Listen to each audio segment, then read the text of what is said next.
She gonna say, I'm gonna tell Al, hey, look, Al. I'm gonna go look anyway. I know what you're saying. But you already a billionaire, man. I still just got here. You know what I'm saying? You being a gold digger. A gold digger?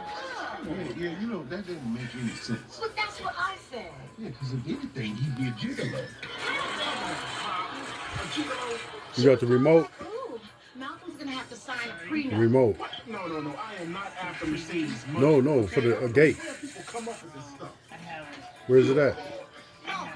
I'll Yeah, see you I need the driving remote so I can go to the store. Range Rover. Huh? She knows how to treat her boy to her. Yeah, why you don't want to give it to me? I don't want to help you get the remote. So why? So I moved it.